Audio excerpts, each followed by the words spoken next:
Hello everyone, welcome back. This is Jeff Craig from Mysteel's Iron Ore Department, here to give you an update on China's ferrous market. Let's dive in.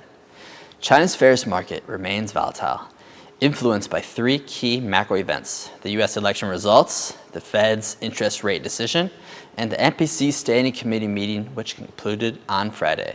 While many were hopeful for new stimulus measures to be announced from China, Trump's election victory raised concerns about a potential China-U.S. trade war, which could impact Chinese steel exports. In addition, despite expectations for winter stockpiling, the steel market faces pressure from weakening fundamentals as China enters its traditional off-peak season for downstream industries.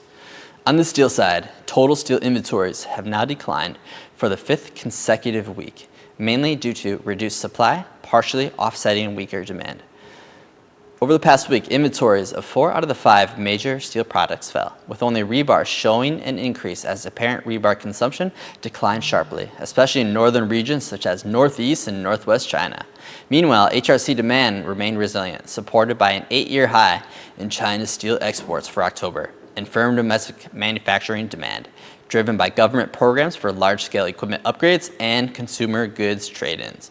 The resilient demand for HRC caused the HRC rebar spread to widen further over this period.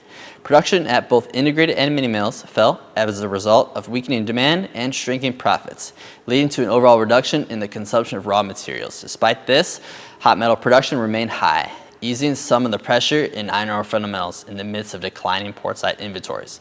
Coke prices remained relatively weak, following a second round of price cut proposals, with downward pressure stemming mostly from expectations of peaking hot metal production. Looking ahead, the ferrous market is closely watching the stimulus announcements from the NPC meeting and how powerful or how much stimulus will be announced.